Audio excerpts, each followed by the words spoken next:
and Professor Prasenjit Biswas. Professor Ganeri is going to chair this session. I would request all the distinguished scholars to come to the desk and take their places.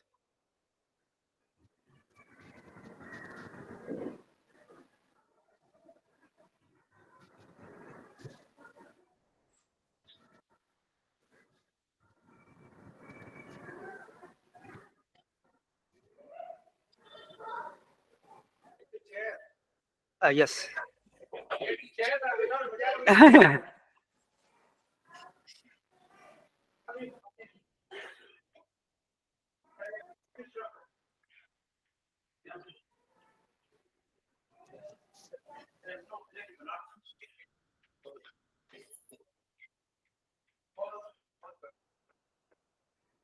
In Nyaya philosophy, Pragabhav. There is a Pragabhav of the chair, not Atyanta Bhav. Yeah. Yes. Uh, I would request Professor Ganeri to please come up to the desk. He is to chair this session.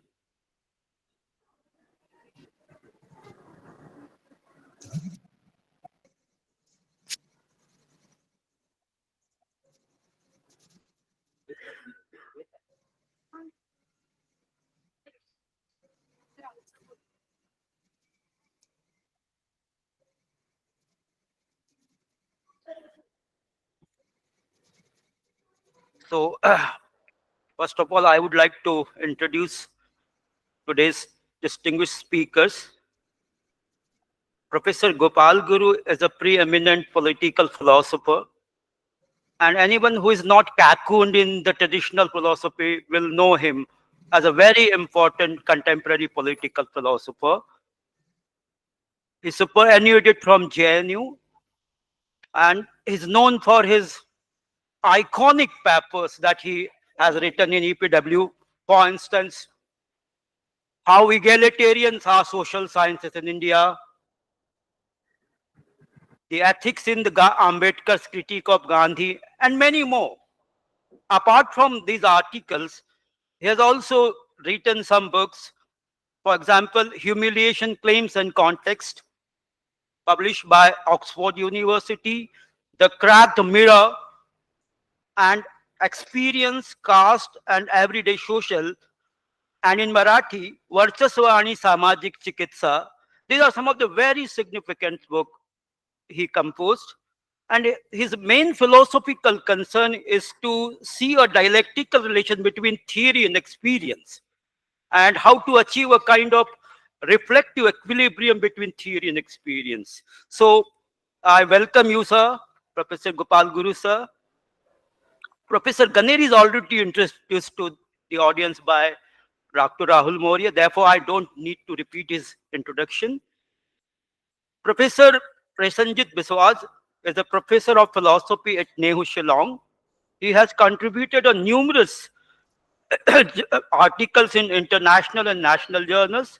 He is primarily interested in ethnophilosophy, ethnicity, indigenous identities. He specializes in the continental philosophy and phenomenology and Derrida. So, with this brief introduction, I would hand over this session to the chair, Professor Ganeri. Each speaker will have 35 minutes in which to present his presentation, and there will be discussion of about 10 minutes. Please take over the session.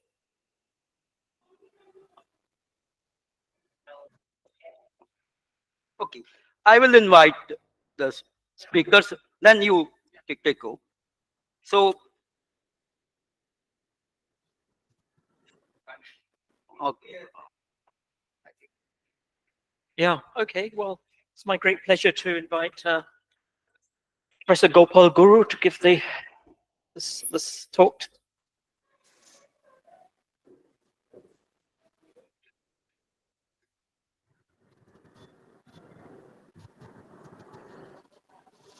हटा सकते हैं कि किस खाइए अच्छा काफी लंबा हो रहा है गमला भी नहीं हटा सकते आप ठीक है. Can you hear me in the last there? Okay, thank you.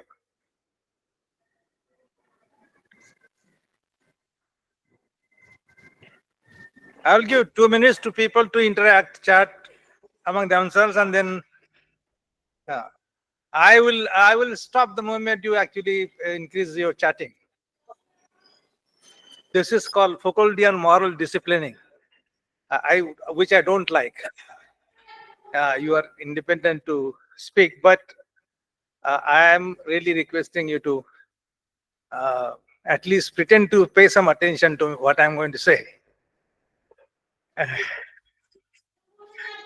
I must thank Professor Rahul for inviting me to share my thoughts and also listen to others. I was motivated to come and speak because I thought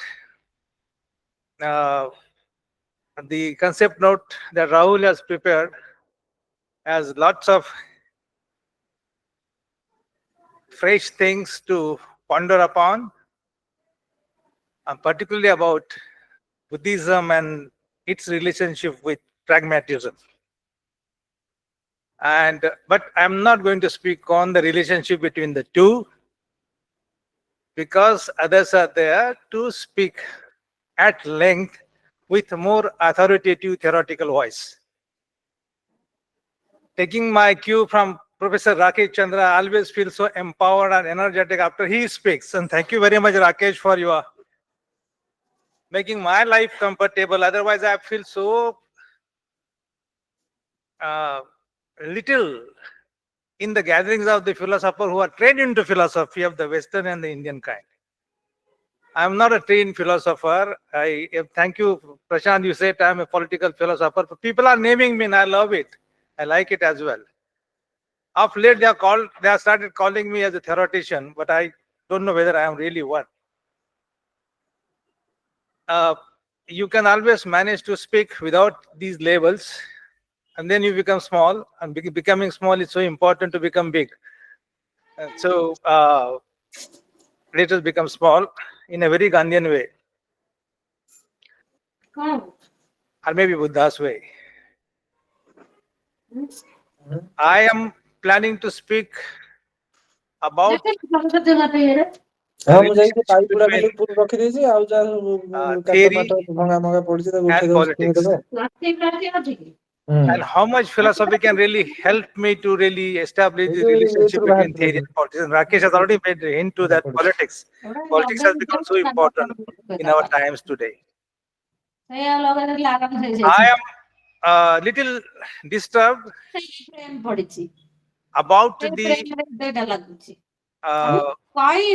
practices, so-called neo-Buddhist practices ନାଇଁ that ଖାଲି is screw happening ଭିଡିବନି in my ଯୋଉଠି screw state, ଭିଡା which is ହବ called ସେଇଠି plastic Maharashtra. ଲାଗିବ ନହେଲେ ସେଟା ଫାଟିଯିବ ସେ screw ରହିବନି And those ପ୍ଲାଷ୍ଟିକ ଉଠେନି practices are ସେଇଟା actually, ପ୍ଲାଷ୍ଟିକ ତାରି in ସାଇଜରେ a way, ପଶେ ସେଠି forcing me to reflect on the nature of ସେଇ ethics ପ୍ଲାଷ୍ଟିକରେ ହିଁ in ସ୍କ୍ରୁ ଭିଡା Sri and ଖାଲି Panchashila. ରହିଲା ମାତ୍ରେ ସେ ଫାଟିଦବ And ସେଇ ଜିନିଷଟା ତ ମିଳିଲାନି ବୋଲି from there, I will take off and say that maybe in a very modest way, develop a critique of this କିଛି ନାହିଁ ethics in these three Sharan and Panchashilas, the three jewels as they are called, Buddha, Dhamma and Sangha. Buddham Sharanam Gacchami, Sangam Sharanam sorry. Buddham, Dhamma and Sangam. If you commit this mistake, you will be punished for this, So thank you for putting it in the right direction. So three jewels and Panchashilas of 5 precepts that people are supposed to follow. Now, the very practice of these 3 things has really disturbed me. And why? Because it has created some kind of a private ownership on these 3. My friend Pradeep is laughing at me. Pradeep Gokhale has been a person who's a co-traveler with me, critiquing practices. So the practice that is being followed by these so-called or maybe agnostic new Buddhist back in Maharashtra. Hmm? Good that I'm in UP and so I am safe from Maharashtra. And so I can pretend to, uh, I can actually attempt to critique some of the practice. This this is a critique of this ethics, and the critique is based on the kind of ownership these people are established on this ethical framework. So I would also argue that the very idea of the Panchashila ethic is not at all sufficient to deal with the politics that we really want to discuss about. Most immediate reference of being unhappy is that somebody went to the court of law against, against the attempts to marry Dalit with Neo Buddhist. The Neo Buddhist went to the court, look here, this is a burden, Dalit is a burden on Neo Buddhist, and it not only contaminates the very essence, so-called pure essence of Neo Buddhism, please keep them away. We don't want any kind of association. So there was a directory or something. Court has issued some word. I'm forgetting that word. So the praise is not supposed to use the word Dalit. So Neo Buddhists have won the battle in the court. Now, I mean, as if they are real, authentic, genuine, pure Neo Buddhists. Is that the case? I'm not going to discuss that at the moment. But my problem with this is the very idea of Panchashila as an ethical idea has become a problem, not because it is in itself bad or wrong, but because it doesn't really open up political roots to approach reality the other outside. In a way, as we know, the very idea of ethics, which is a very personalized, individualized ethics, all in the negative. I won't do these, I don't do 5 things. There's a negative charge on that. And so you are actually getting into yourself inwardly, not opening out to the others. And therefore, this problem actually encourages people to establish the ownership right on this. So that is the problem. So for change, Rahul, I'll just read out something. I don't read out, I love to speak, but at the moment, since I'm in the company of philosophers, I shouldn't commit silly mistakes. Not that I have got all the good things and there are no silly mistakes in this, but I'll read it just to be on the safe side. I am already suggesting that the category of Neo-Buddhist finds itself entangled in the logic which is arrested both in terms of its conceptual, theoretical adequacy and normative efficacy. I would like to address this kind of Neo-Buddhist sedimentation or sedimented view that in a way is sedimented because it allows for the practice to go on, however, without any rethinking of extension, in fact, alteration of the ethical into the theoretical and ultimately political. So I'm trying to, and so I'm not very much basing my argument into this philosophy. Philosophy might be in the background, but this is the major core of my argument. I further argue that any given ethical practice, including the Trisharan and Panchashila, is less likely to succeed without the suggested foray into the theoretical extension. I'm asking for alteration, extension, not repetition. Moreover, any ethical practice that may precede both theory and politics may be less problematic than the ethical practices that overwhelm that are overwhelmingly preponderant over theory and politics. And this preponderance is likely to reify the consciousness into permanent sedimentation. And that is the real problem that we are facing. That's why we are not able to expand beyond a certain groups, certain thinking. Now, I am attempting to reformulate, first of all, three Sharan. As we know, three Sharan is Buddha, Dhamma, and Sangha. Buddha, Buddham, Saranam, and Buddha is a guarantee for my nirvana, for my well-being, my well-being. And Buddha also is one of the three jewels. So let's talk. Let's try and reformulate. It may be a very arbitrary, sometimes absurd reformulation. But that is for your consideration. You can decide what is it, whether there is any meaning to pursue, or you can give it up, abandon it. I am going to argue with your consideration. Buddha, in fact, is a bodhisattva, is a generic category, generic, and it has to be taken as an normative basis for making Bharat as a Prabuddha Bharat. That is what Ambedkar's dream was. One Attadipo Bhav can be one small route towards becoming Bodhisattva. Now, what is this Bodhisattva? And Pradeep will reflect more on this. Bodhisattva is a person who will not go ahead, achieve his or her nirvana. His nirvana will be the last. His nirvana will be the last. And that's why, if you look at Ambedkar, you will see that Ambedkar is not in a great hurry to become Buddhist. He's waiting for everybody to become, and therefore 1956. That's called Bodhisattva. So Bodhisattva is not one person who was born some 3,000 years back, roughly. But Bodhisattva is potentially, as a generic, was potentially a person, figure who is everywhere in everybody. Okay? But here everybody wants to become an exemplar. And I think in the paper, you accommodated my paper, Jonathan, for in a volume.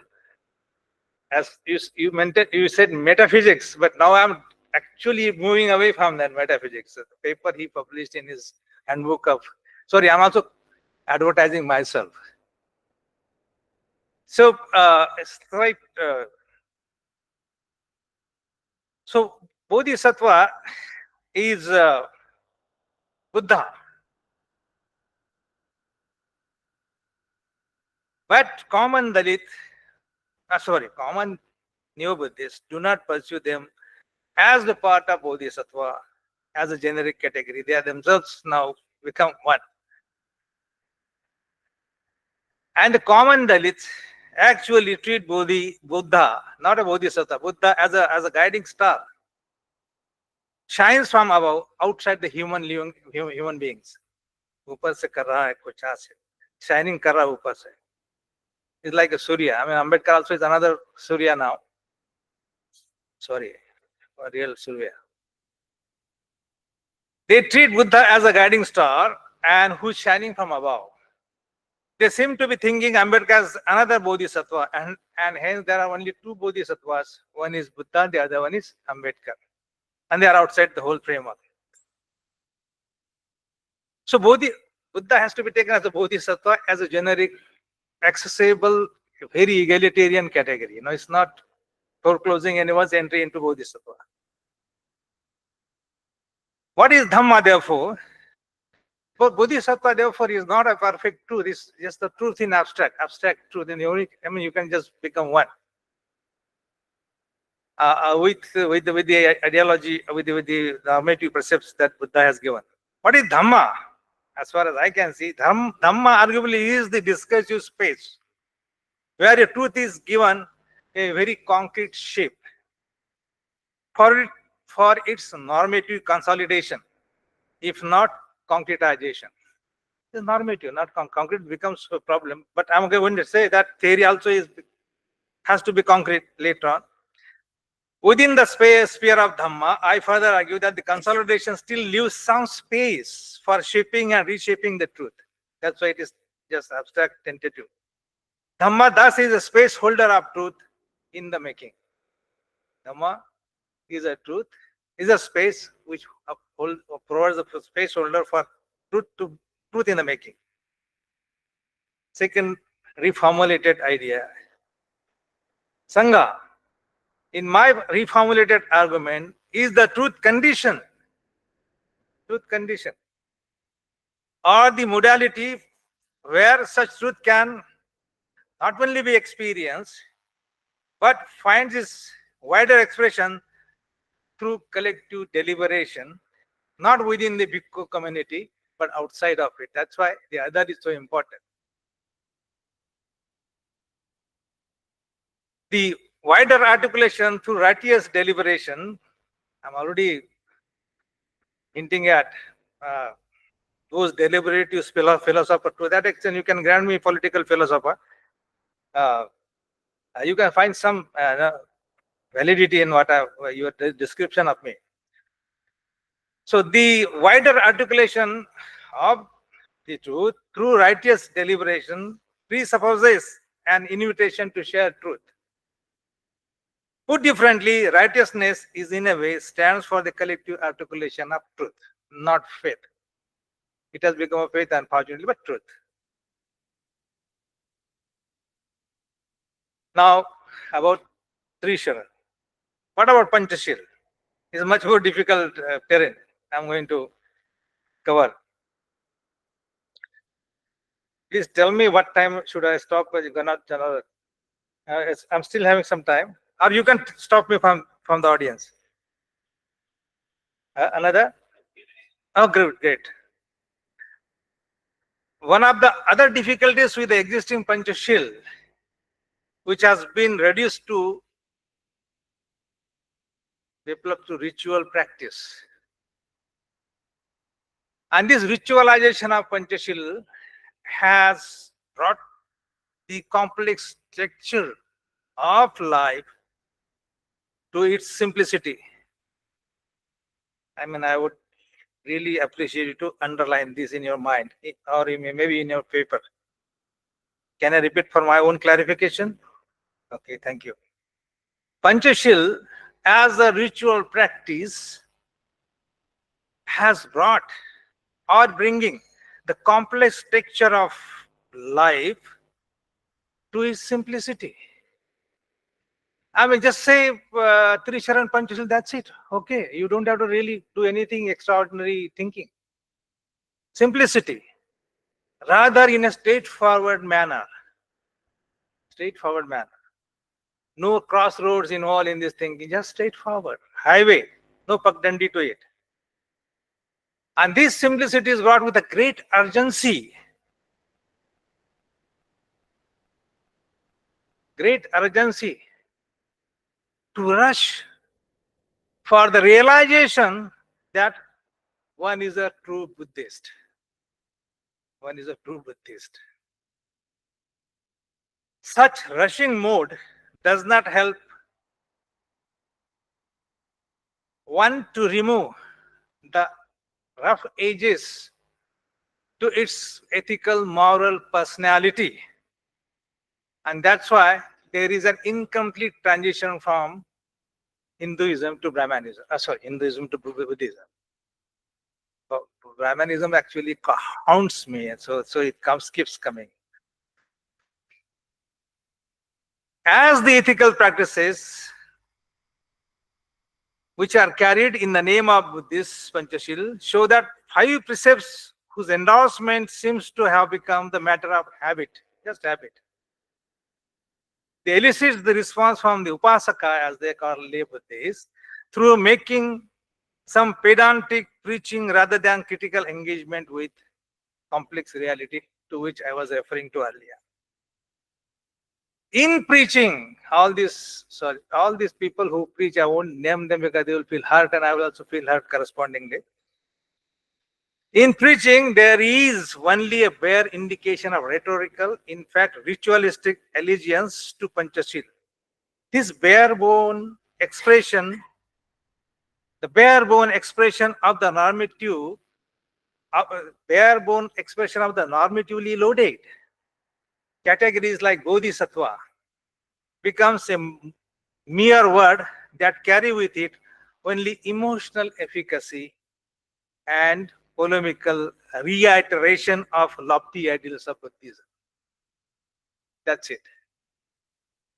In fact, Panchashil as the ritual practice involves rather in a state power manner, as I mentioned, the utterances of or that enchanting of Panchashila that gives Upasaka an instant satisfaction of being a Buddhist. Instant. But put it more dramatically, it gives only a subsidized satisfaction. So instead of subsidized, instant is of course subsidized satisfaction. In its in as much as it seeks to compensate for the need to be a more reflective, uh, critical being about the problems of sedimentation, stagnation, and I would have add two more words: sedimentation, stagnation, alienation, and alienation is one another. Yeah, alienation towards changing the world. So I think the first thing I didn't read that one. The point I wanted to begin with was this Ambedkar quoting Buddha and his Dhamma. The point is not to escape the world. The point is not to escape the world. The point is to change the world. Make it better. Make it better. Now this can go very close to what Marx was saying, but this is Ambedkar. So let's not reduce Ambedkar to Marx. Ambedkar, and as Raghuram Raju was here, so we had a long discussion in the morning. So he was really very creative. So reification alienations hide in its logic a desire to escape from the deeper reflective thinking. So this is the problem that I find with the practices. So my appeal is that to take it out, make it agential, structurally informed agency, and that's why I think what Rakesh was saying was a structurally informed agency is politically very charged agency. It's not agency working without structure. It's structurally situated. It's not purely Foucauldian. So you can see that's googly there. So thinking for politics and how to really reformulate this Trishan Panchal is the challenge that I've posed before myself. I am aware about the methodological difficulties that are internal to the discursive and epistemic transgression from the ethical to the theoretical. From the ethical to the theoretical. So I'm keeping philosophy out at the moment because theory becomes primary importance. In the sense that the ethical, which is based on the disposition, quality, and capacity of inner will, Kantian, goes beyond the theoretical explanation. Goes beyond the theoretical explanation.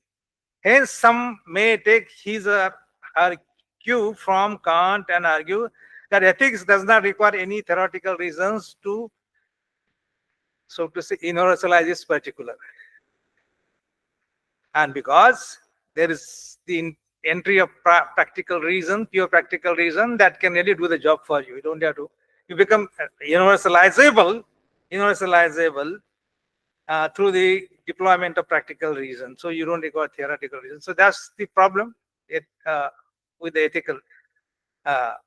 And so, but who can be universalized? Who is universalizable is a different issue. Is Ambedkar universalizable?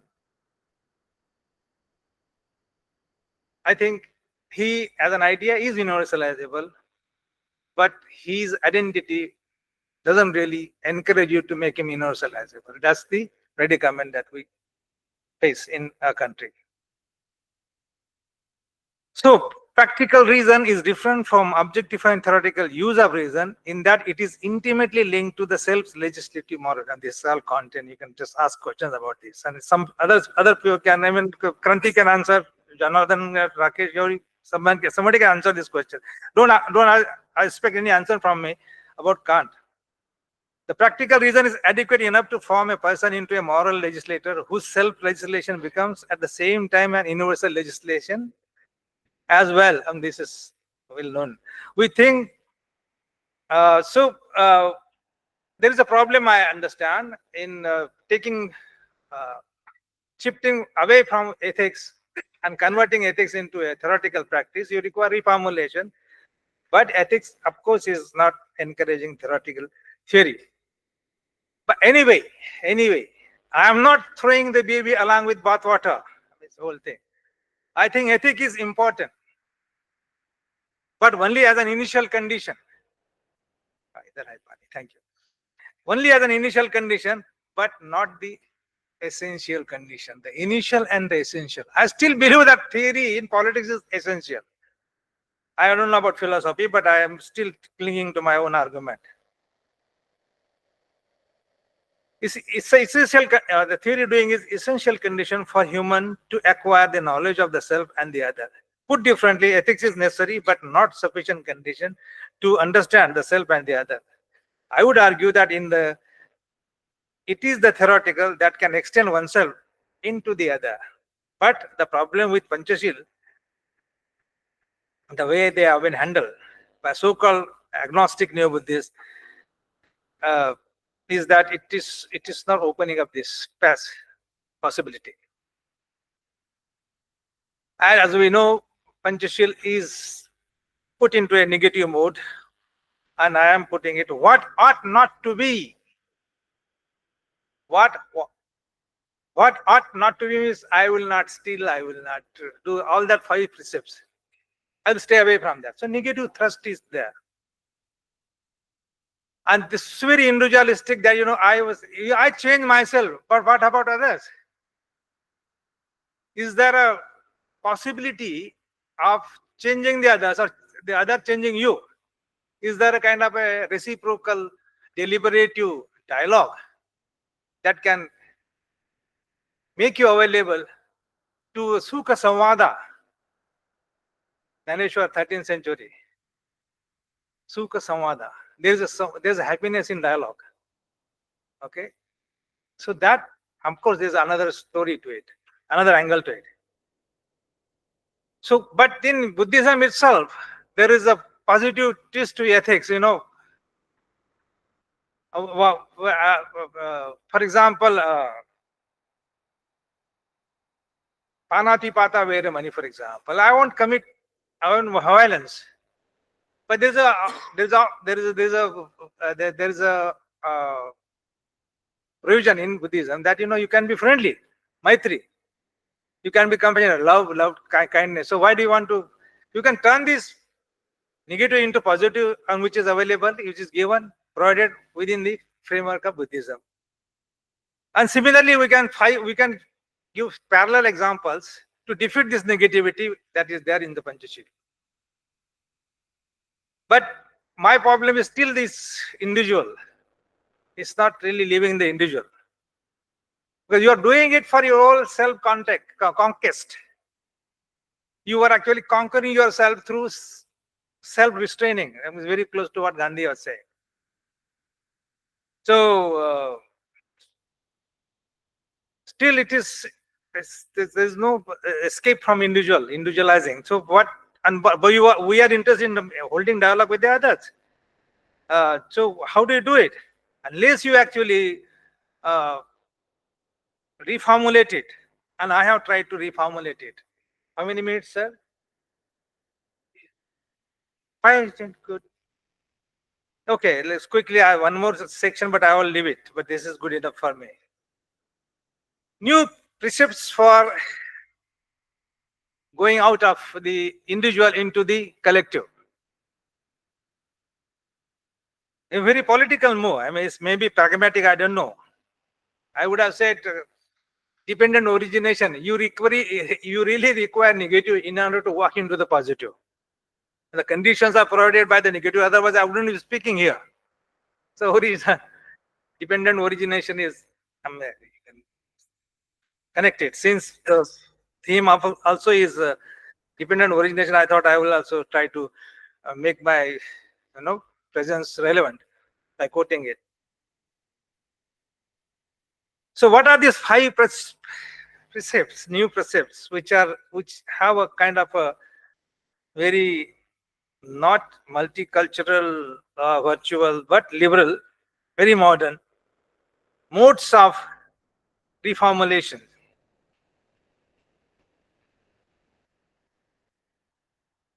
I would like to put forth before you that it is possible to reformulate these, taking our cue from the so-called, from the Ambedkarite interpretative tradition. The method is same, but at the different level of modern political theory. Okay. A righteous common will of the people can be cultivated through the ethical practices, point one, getting them first socially and then intellectually closer to each other. Socially, of course, is important. As I say, ethics. Ethics is the first philosophy, as Deleuze would say. In the classroom, people don't listen to you. They are caught into their own angularities. They are not open. Somebody is in cell phone, somebody is having some car, and everything. They are occupied. So it's really difficult to, your reason, you have a reason to listen to me. That fails. What really gets them into thinking in the framework, common framework, is the ethics. Ethics is some performative emotions through cinema, poem, things like that. Start with that in the classroom. But that's the thing. Call me again, I will speak about it. So getting closer to each other intellectually and socially is one. Being closer has to be achieved with a deliberative trust. Using rightness as the effectively is using righteous deliberation reflectively will also make you understand what are your fault lines individually and collectively. Collectively rectify the fault lines through deliberation, and fault lines through endorsement to need to draw a bigger line. Understand fault line, rectify those fault lines and make them bigger. Draw a big line. That's the change. Now this is the reformulation. You may not, this is arbitrary, this is whimsical, you can, but I think it's there. The last one is, if I have 2 minutes, I can just spend about another ethics that also this how to deal with and again with discussion with Rakesh during the tea time. Ethics of rotational principle in liberal democracy, our democracy. Ethics of rotational principles in liberal democracy. Our discussion today is about why people stay at the same place. They don't climb down. I won't name, they are there all the time. They are elected number of times. I'm just giving a very simple, straightforward example. And there is a debate on this. So, law of incumbency, M.N. Srimas. People don't really get out. I mean, this is a democracy. What kind of a democracy is this? Which doesn't rotate at all. But let's go back to Ashok Chakra. Don't have to go back to Aristotle, who says that no, what is there ethical? I will rule and be ruled in turn. But here, no, I will rule, continue to rule. Isn't it?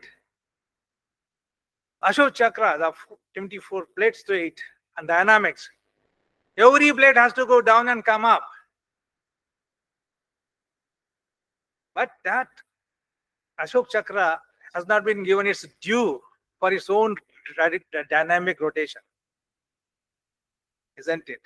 But for that, again going back to Ambedkar's republicanism. What is this republicanism? You require in the rotation, if you use the Ashok Chakra mechanically, bad guys will go up. And I don't know the name, isn't it? In the US or Europe. So it's possibility. So what? How do you check this? With republicanism. And is that the way I define it? Is this create through deliberation, vigilance, public vigilance, common pool of good people, and then only this chakra will be effective, and that's the guarantee. Going back to Ashok Chakra, but then again there is a problem. Again, it's a will factor. Should we really then should we impose intervene law and this that? And Ambedkar gives answer in the negative. Ethics also is important, but theory becomes important because I want to reach out. And what is the relation between theory, politics, and philosophy and thought? We can debate if there's a time. Thank you so much for your patience. Yeah.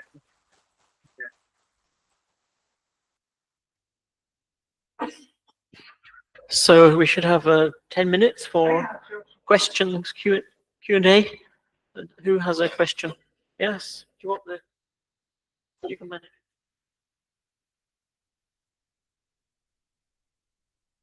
My question is, you spoke of circulation of the ruled and the rulers. So how it is different from Pareto's circulation of elite? Yes. So this is my question. Yeah. It's different because we are talking about the people's intervention into creating this common pool of people who are dependable, and this is called republicanism. Republicanism is not the people's rule. The rule with your own reflective normative consideration. And republicanism cannot be defined in terms of the massive, colossal indifference of the people to what is happening. That's a very active kind of agile republicanism, as Ambedkar says. And you can read this, and I think we no time, but it is there. So it is there. You have this mechanical theory of. He is not making distinction between. As far as I can say, I read him long back when I was doing my MA in JNU, Pareto's theory of circulation of elites. But it's problematic. It's problematic. The two there. Yeah, you go. Yeah, just- I don't know. Can I intervene on your behalf? Saurabh and then Viplav. Sorry, I'm taking this. will you lead it?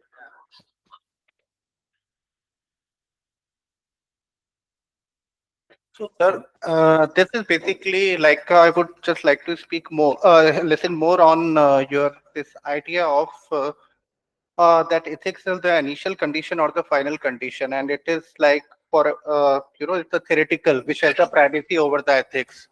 So in your book, The Cracked Mirror, you also argue the similar way that reflective judgment or theory is the important to theorize, and ethics is basically a conceptual framework to understand the problems. So how is it different from your like is it the same position you are taking which you argued in the in the Cracked Mirror, that it is there is the that theory is basically one has to theorize on the lived experience, and from that experience the concept should come, right? So in that way, are you distinguish yourself from the Kantian framework who talks about the universal conceptual, but not situated in the lived experience? So that's what. Yes, correct. Very. Thank you, sir. Yeah, you're forcing me to do a theory of ethics now. So which I have tried somewhere. Yes, there is a possibility of doing theory.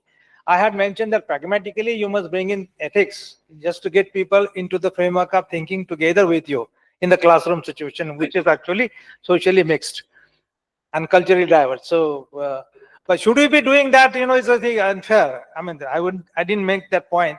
But is it really fair to impose any kind of a notion of good just because it is given, its goodness is given.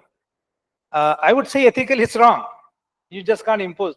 It can also avoids, eliminates the possibility of dialogue, the samvada sukha, as I mentioned. So you have that. But is there a vocabulary of ethics which can be turned into a theoretical statement? Yes, there is. One is, there may be three I can that come to my mind. Given the situation in our country, problems of women, Dalits, Adivasi, and others, you have to command or summon ethics on priority into your classroom, isn't it? That's the pragmatic turn to it. But is there a possibility? What is the internal theoretical structure of this word called ethics? One is that you have to find out the concept of indifference, self-restraint. How do I capacity to hold back? Think twice before you actually make an advance. For example, and this is the theoretical Brahmins empirical Shudra. But before I talk about Dalit, I must think whether I should be talking. And I must quote Sundar Sarukai. When I wrote this, I'm sorry, I is coming, I'm so sorry. I reference is coming. So I wrote in 2002, and he waited for 5 years. And you, Rakesh, you actually hosted a dialogue in Lucknow. Thank you so much. I'm just also advertising history. So he said, we met in the IIT Philosophy Congress, and they were generous enough to invite me. So he said, sir, Gopal, I have done this, and I'm just waiting for your nod. Should I really publish it or not? I said, look here, public sphere, just send it. And EPW carried his response to it. So can you really wait? How much harm does it do if you are actually aggressively walking onto, I wouldn't say trespassing, but walking into somebody's parachuting? How much damage does it do? Am I suggesting therefore that only Dalit should do their theory? No. Dalit is it's an abstract term anyway. We'll talk about it later. But the domain of who can really do a good theory based on experience, as you mentioned. A person who is actually suffered has a better chance to do more authentic, more effective theory. Otherwise, you start from that's why you start from the tautology of John Rawls' theory of justice. But I would say, look here, doesn't actually explain my own problems. And therefore, there was a need to do some theory of injustice. Is there a possibility of theory of injustice? This possibility comes only from the ethical consideration. So I think theory of ethics can also be done, which I'm doing. So as I said, it can be retained at two levels. One is the pragmatic, the other one is the theoretical. So I think I'm deviating from what I said somewhere.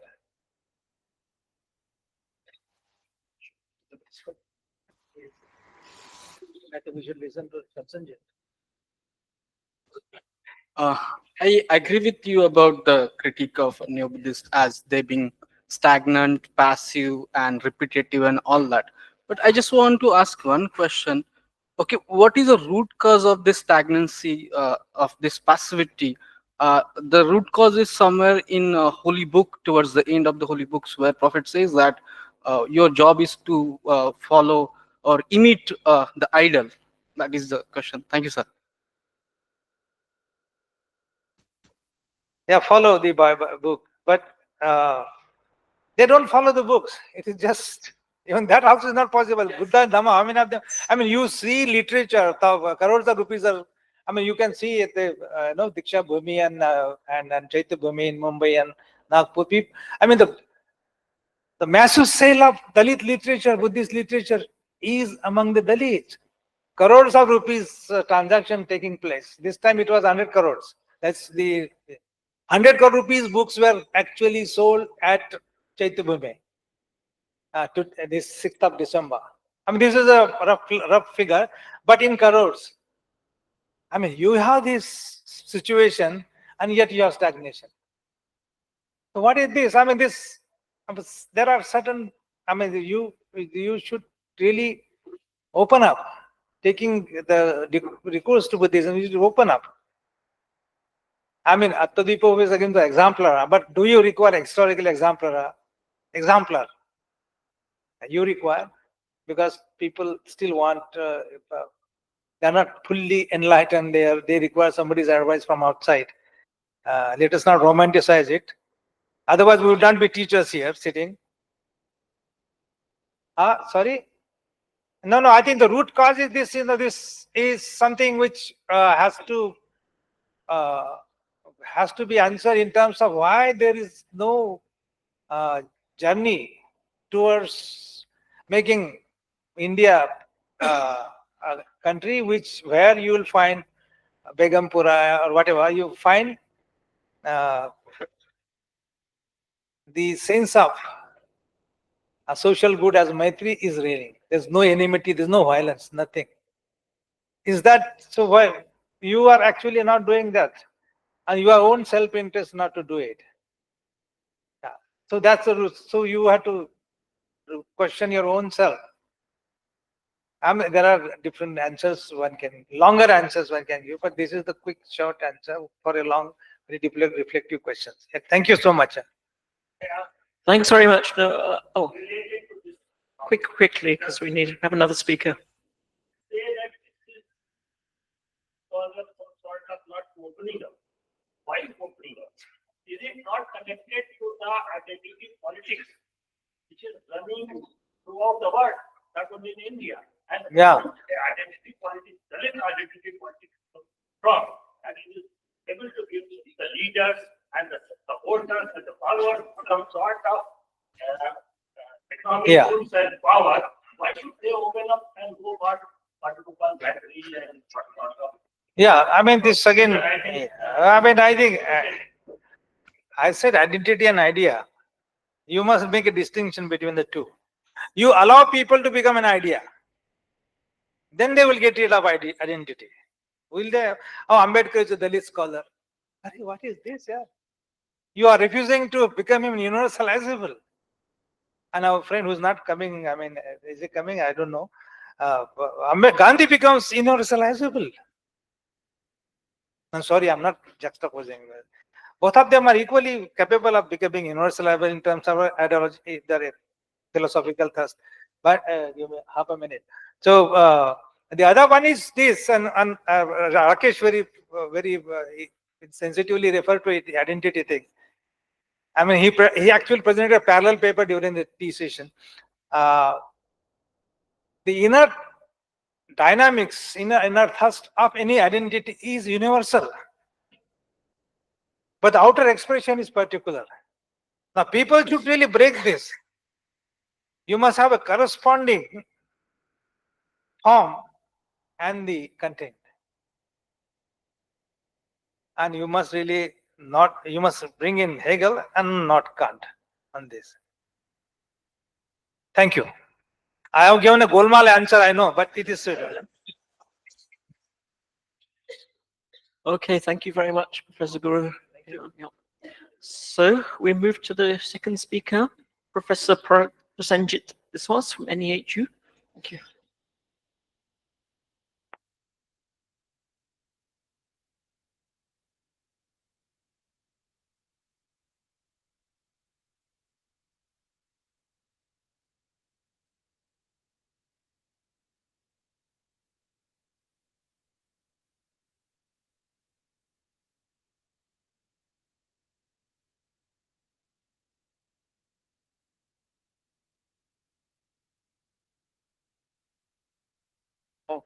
Okay. Yeah. Good afternoon to everyone, and my very dear chair, Professor Janardhan Kanuri, my respected teacher, Professor Gopal Guru, and other friends and colleagues and the fraternity as such.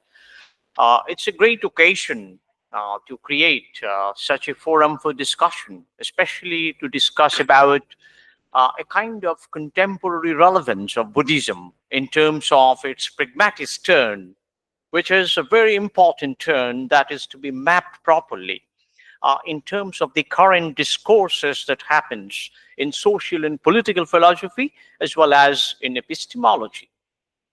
We are interested in social and political philosophy primarily because Baba Saheb Ambedkar has been accepted as a major scholar and a thinker in the Western world.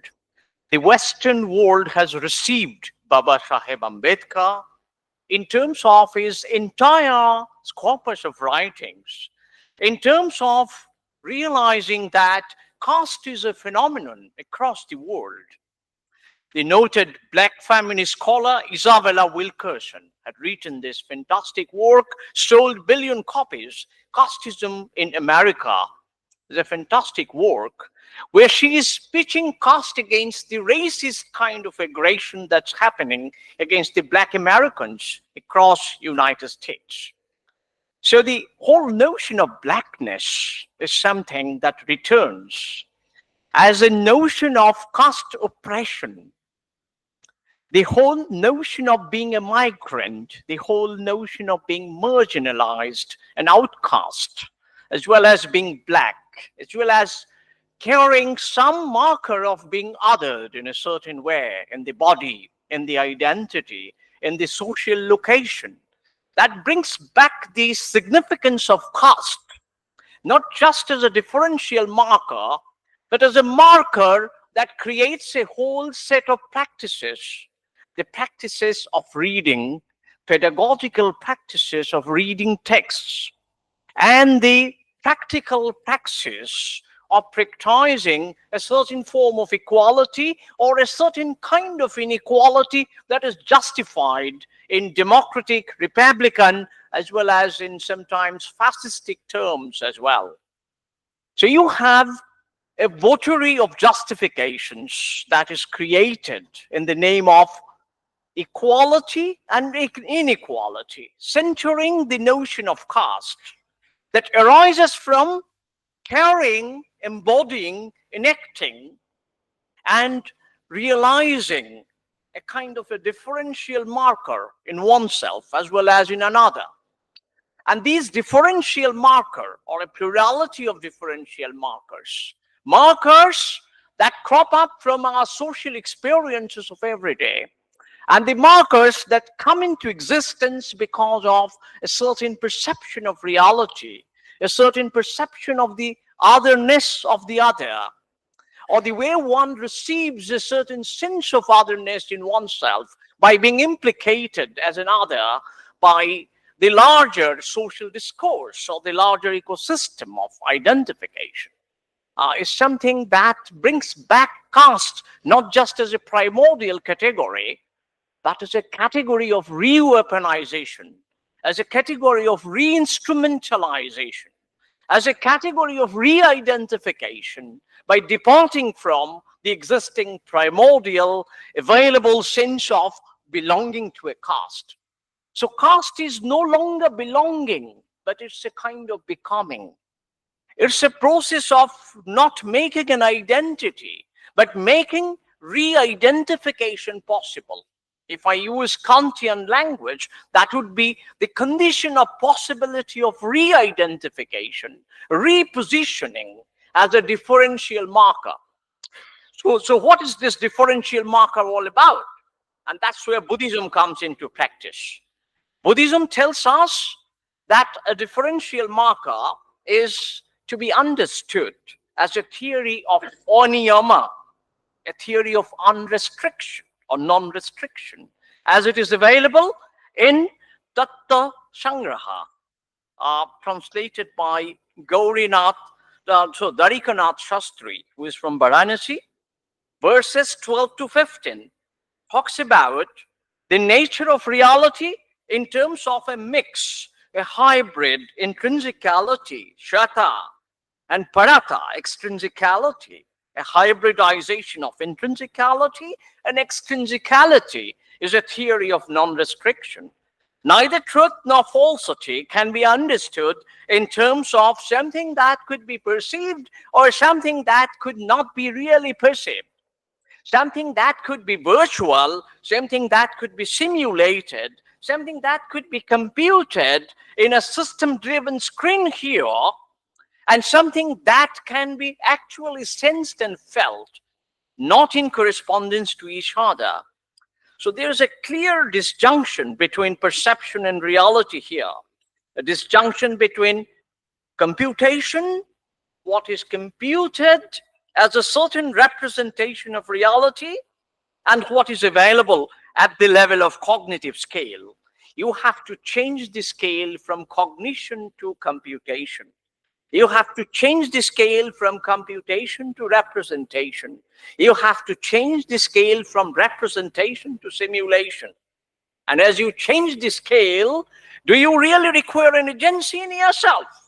You don't require an agency anymore because you are an artificial agent born out of artificial placenta and artificial amnino conditions by which an artificial placenta can create a real baby. A real baby created out of an artificial placenta, a real plane that is created out of neurochips that Elon Musk has produced in his own laboratory. These neurochips could be biochips and a mix, a hybridized intrinsic and extrinsic Oniyama chips. That could be a combination of the biological, the computational, the machinistic, the non-organic, the polymeristic, and all forms of transphenomenal objects which are available in the virtual world and which can be computed as something that is represented as if they are part of a passive reality.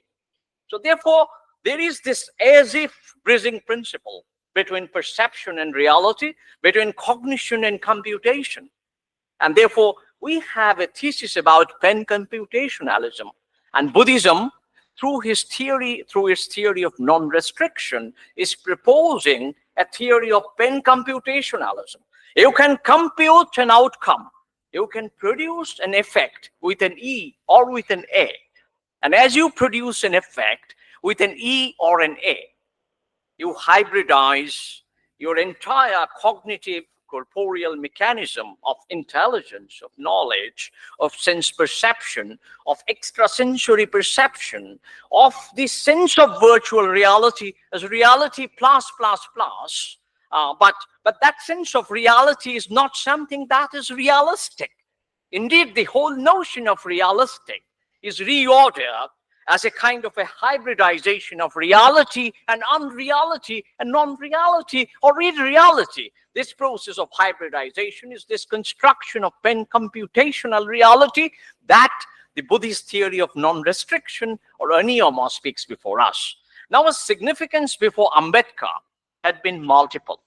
Ambedkar himself, in his 1957 incomplete work, Buddha and His Principles, pointed out several things. One, of course, a theory of not killing that Ambedkar proposes, taking clues from Buddhists. Did he propose an absolute non-killing? No. He made a distinction between the will to kill and the need to kill. Why is this distinction between will to kill and need to kill? Will to kill is something that is displayed in the entire quote-unquote Brahminical tradition. The Brahminical tradition thrived on killing and justifying the acts of killing by pretending to be non-killers. The killer becomes the non-killer, or the killer becomes a pain-killing substance, if you like. So the killer who becomes a non-killer and doesn't own the act of killing can become an artificial killer, can become a simulated killer, if we use this pen computationalist model. So in a pen computationalist model, the act of killing could be simulated without being a killer. Now, Ambedkar is interested in that. The need for killing is a simulated act of killing, as if you are killing someone out of need, and you are not really displaying the will to kill that constitutes the essential part of owning the very act of killing. So whether to own or disown the act of killing is an important ethical question. And that question is decided by the sense of self in relation to the other.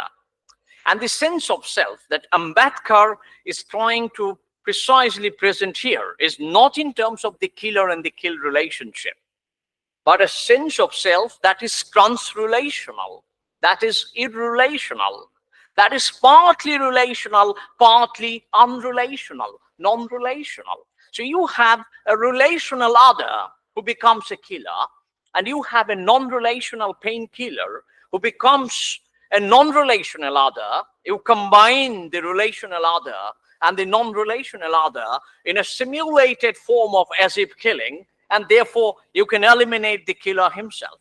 And this is the logic that Ambedkar is taking in his Buddha and his principles. And there Ambedkar is talking about a possibility of displaying loving kindness that can come from a possible killer. And if the killer can engage himself or herself in a loving kindness in providing you a painkiller before he kills you, in retraining his senses as well as the senses of someone to be killed, who is ought not to be killed, but yet to be killed because of a need, by retraining the senses the way an artificial intelligent agent retrains itself by using different sets of data.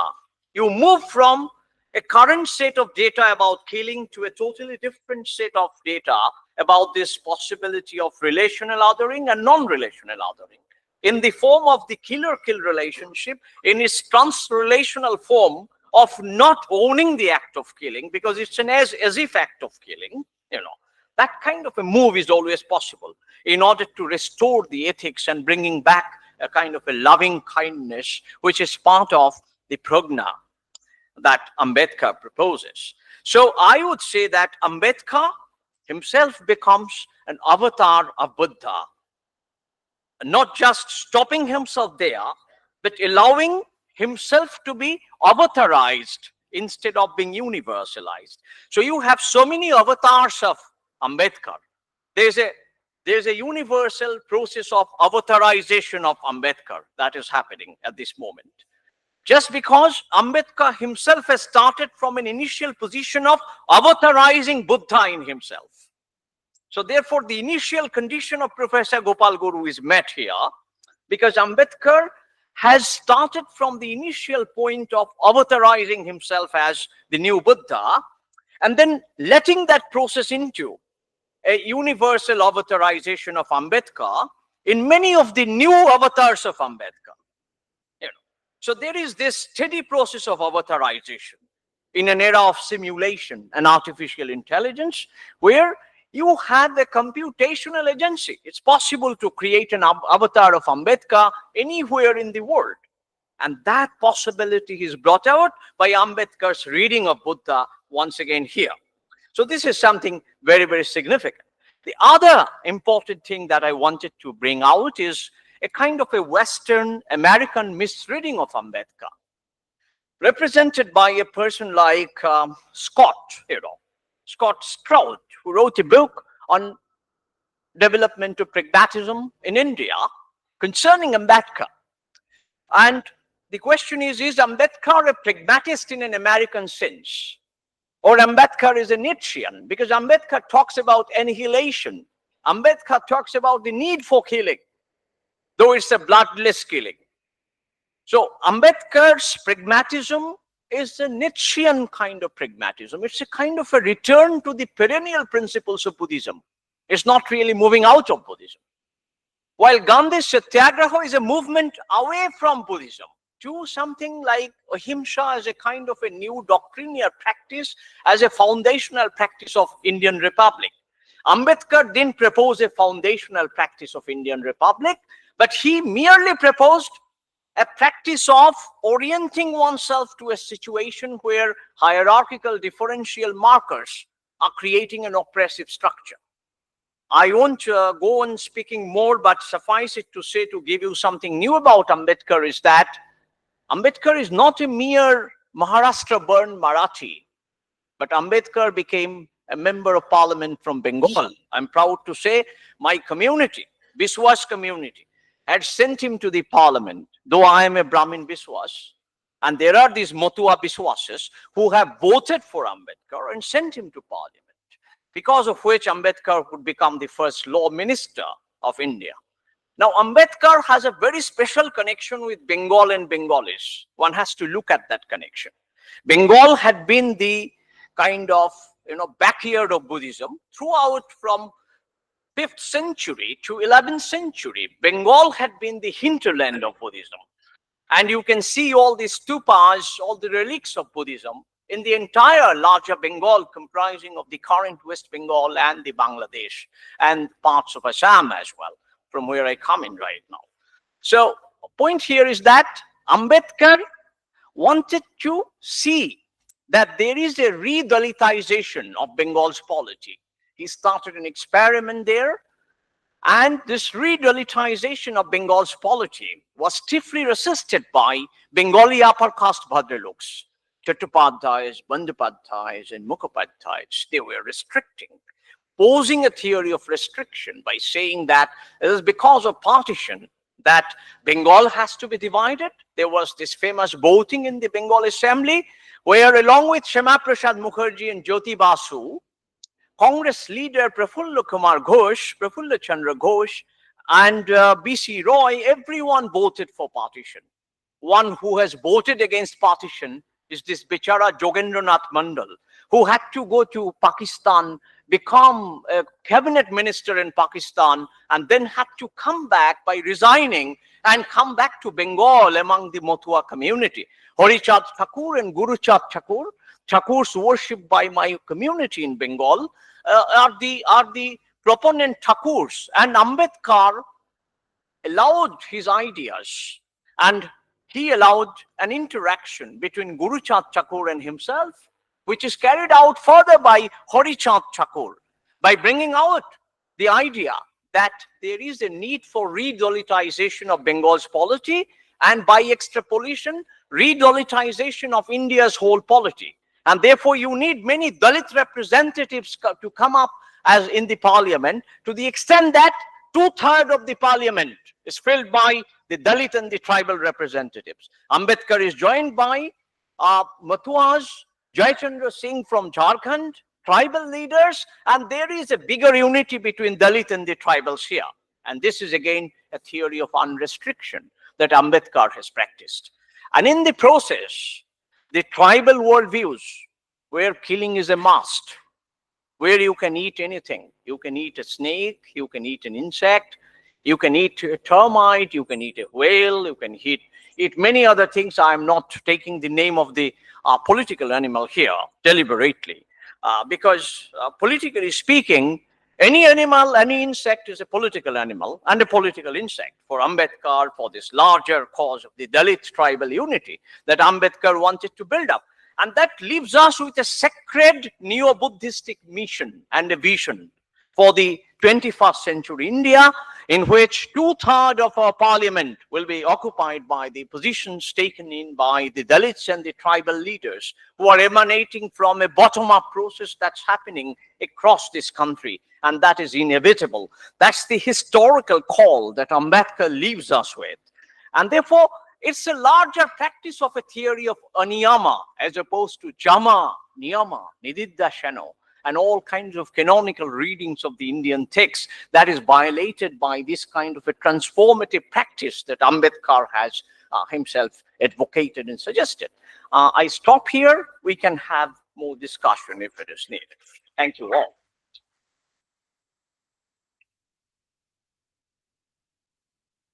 Yeah, so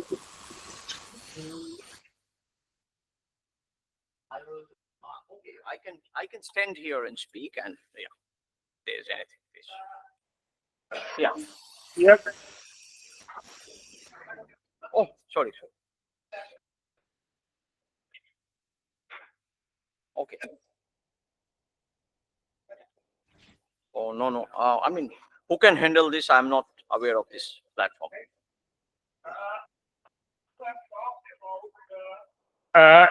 Need to make a distinction between the need to kill and the will to kill.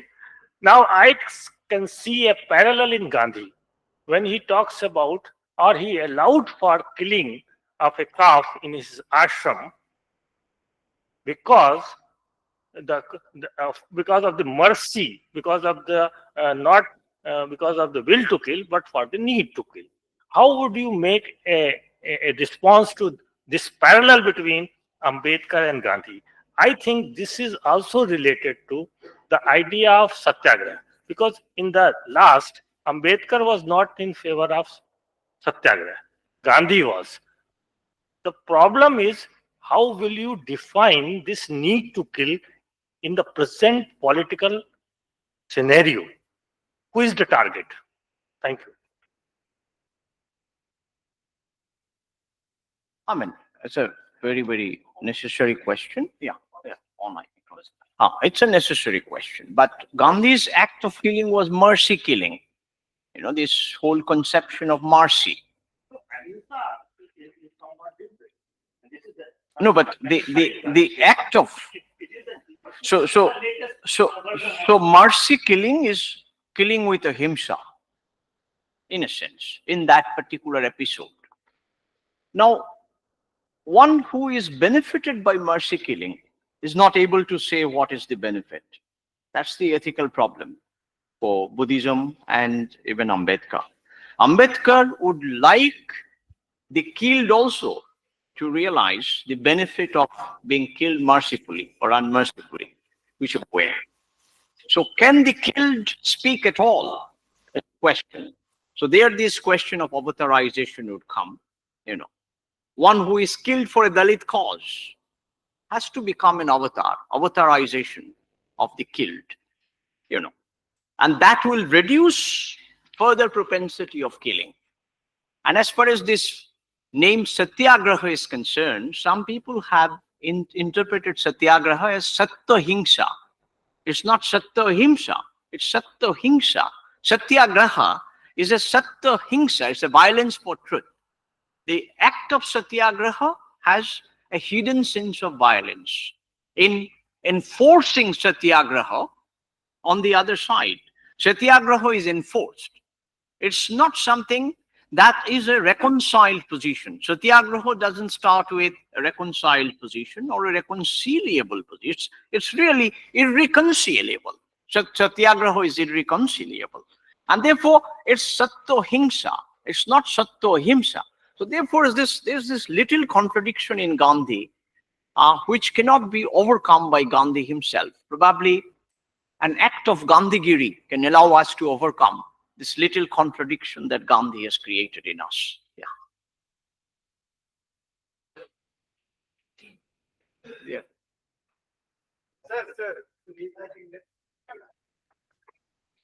Thank you, sir. It was very fascinating to hear you.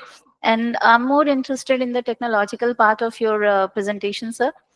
You were discussing about the computational agency. And I just wanted to ask whether this computational agency can be equated with the moral agency in AI, and integrating this AI or neural chips. Where does this sir, agency lies? Where is the locus of agency? And whether this is in the human or in the technology itself or somewhere in the interplay between the two. So that's the question related to agency, be it individual, be it shared. So I'm more interested to know something about it. So thank you, sir. Agency. Yeah. The other question, please. Pradeep. Yeah. My name is Pramod. Oh, sorry. Yeah. So I have reservations with your Nietzscheization of Baba Sahib Ambedkar. Nietzscheization. So Nietzsche's philosophy can be summed in will to power, while Ambedkarism for ethicization of power. Okay. So this point I find very objectionable in your presentation. The attempt to interpret Baba Sahib's philosophy in terms of Nietzsche's philosophy. Ambedkar may not be a pragmatist. He is not, in my opinion. But to reduce him to Nietzsche is also objectionable.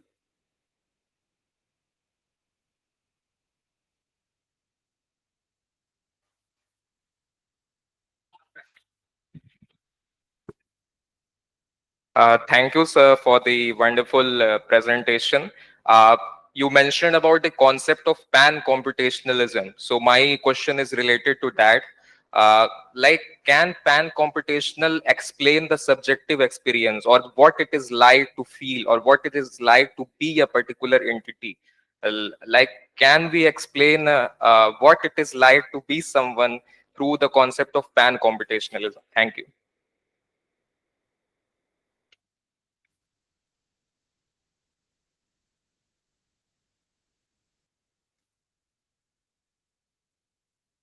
Namaste, sir.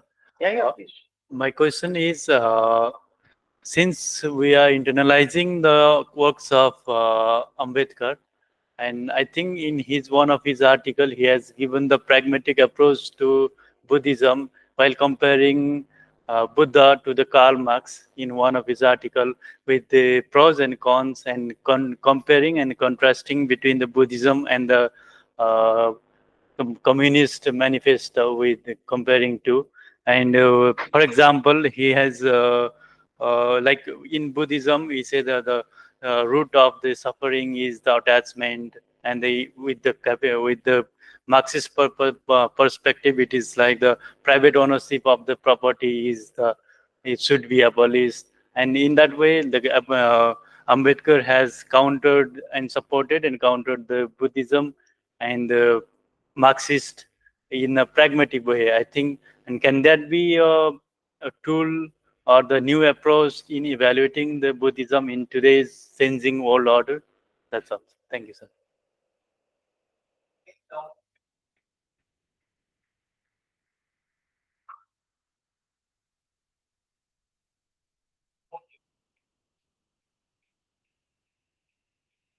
Sure. Thank you. Thank you.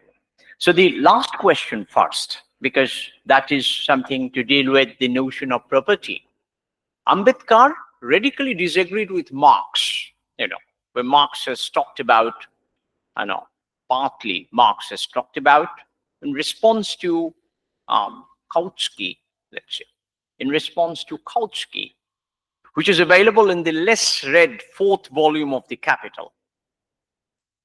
People read up to third volume, but Kautsky's fourth volume, which is published posthumously after Kautsky's death, where there's a conversation between Marx and Kautsky, where Kautsky is opposing Marx's notion of evolution of private property, was fascinating for Ambedkar and also was very fascinating for Ram Manohar Lohia.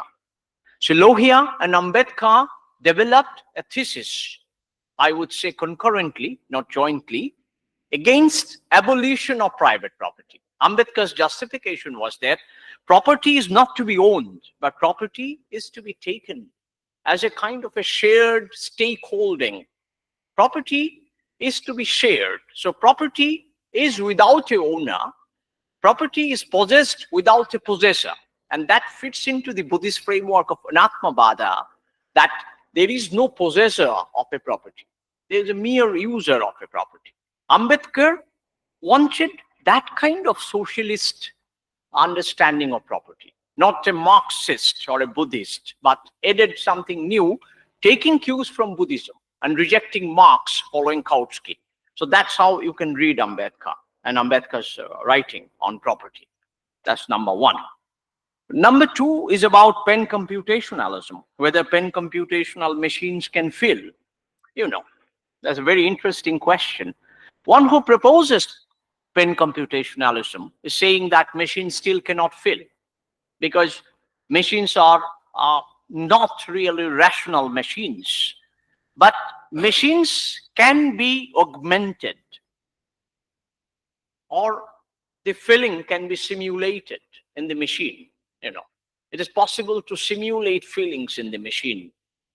A robot, for example, if I have a robot, called Pushkin, is the name of my son,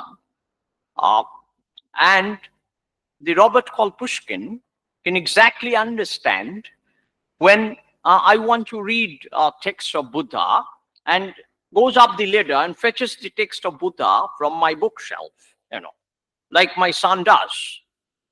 So the action of my son in terms of the feeling that I want to read the book can be created by artificial general intelligence in a machine.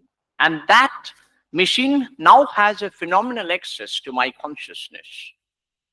And if my feelings are open to the machine, how can I say the machine doesn't feel? If my feelings were not open to the machine to measure it up, then I can say that machine cannot feel. Just because I cannot feel the machine and machine fills me, one-way transaction, therefore, it should not prevent us to say that machine doesn't have feeling, because that will be anomalous. If machine doesn't have feeling, how can it be an intimate machine? How can I have a sex robot in my possession, let's say? I mean, many people do possess sex robots, even in Lucknow city.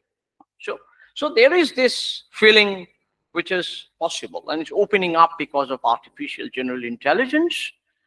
And we are using neurochips. The way brains work, same way we are creating biological chips and creating neuron cells, augmenting the robot in order to make the robot feel the conditions of feeling. And so pen computationalism is extending itself to the realm of feeling.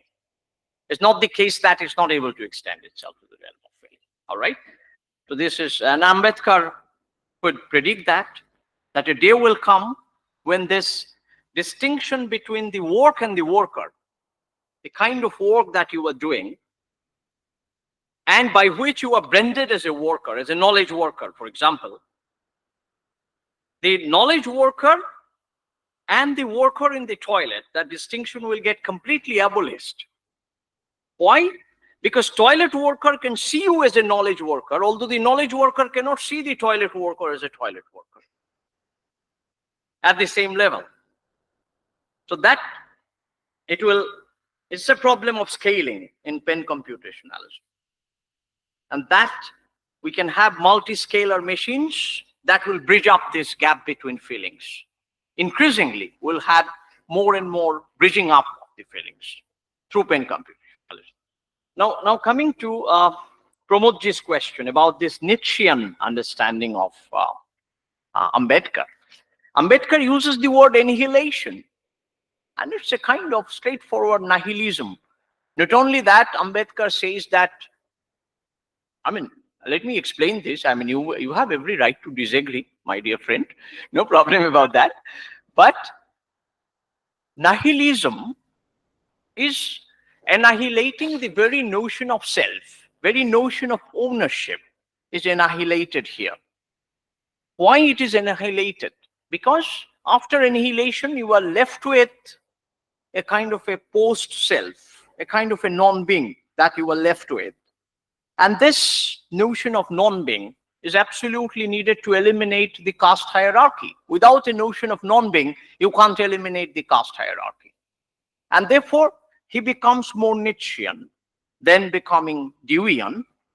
And Deweyan notion of individual and collective he talks about, but both individual and collective is understood in terms of a personality. So what is that personality? The personality of not just a being, but also this possibility of becoming non-being in order to eliminate something.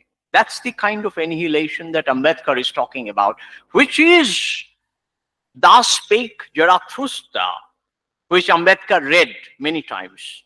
If you look at Ambedkar's library, Das spake Zarathustra and the notes attached to, which Scott doesn't speak about. Unfortunate that Scott doesn't speak about it in his book.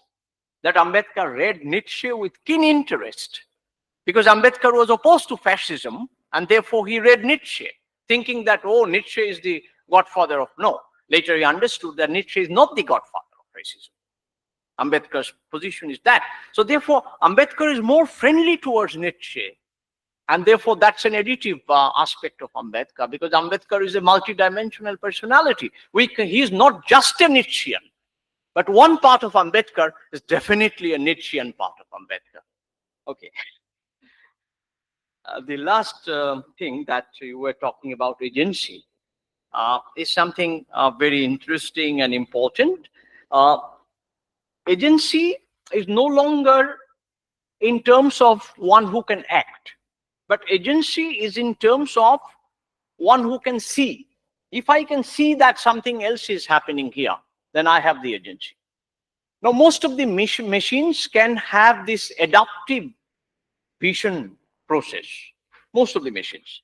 And you can easily create a sense impression in the machine, and that is the agency. Agency is not just in terms of acting, agency is also in terms of a kind of a spectatorial subjectivity.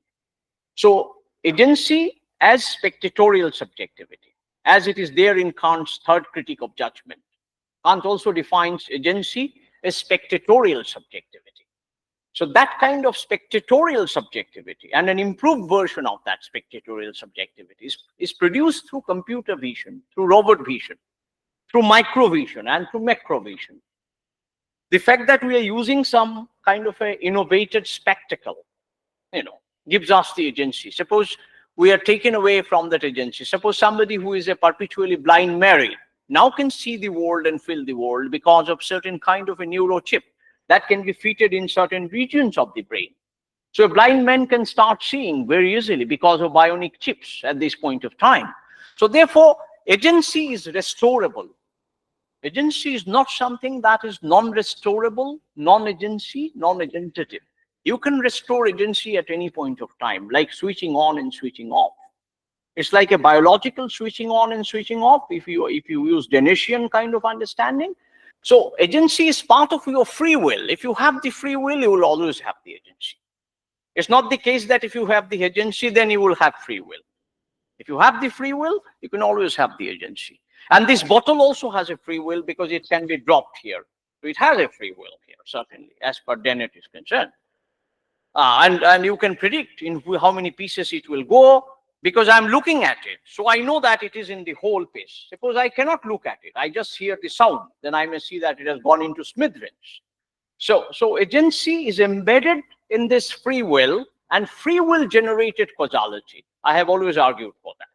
And this argument comes close to even Ambedkar because Ambedkar doesn't start with a given agency. Agency has to be acquired. It's an adaptive process and it's a recursive process. And sometimes it is totally non-recursive when it gets hybridized. So multiple forms of agency is available. So agency is not something that is located in a locus. That's an old Neo concept. We empathize with our Neo philosophers, those who talk so much about locus. We talk about that hyphenated space between the qualifier and the qualified. The hyphenated space is important. And we do not know what exactly is the relation and what is the nature of inherence or samabaya or samajogo? We don't know that exactly, the relation ontologically, what it is at this point of time. When we move into the area of simulated reality, Okay, thank you so much. Okay, thanks to both of our speakers this morning. It's now time to wind up the morning session so that we can have lunch before the afternoon starts. Thank you all.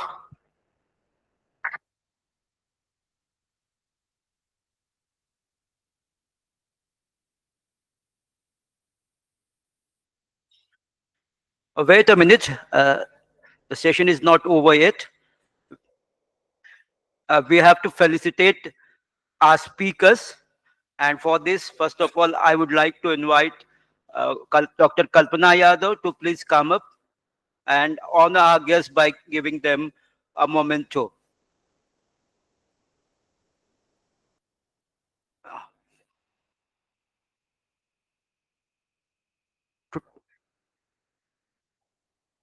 You begin by Professor Guru. Oh, okay, sorry. uh, uh,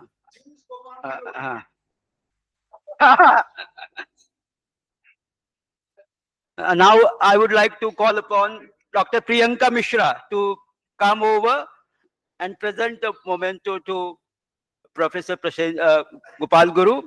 Again.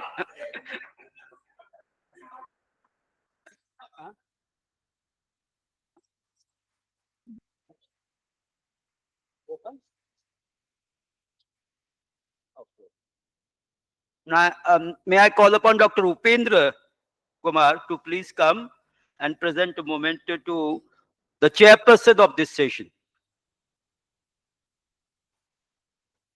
Okay. Okay, thank you all. Now, you are all invited for lunch upstairs. Thank you all.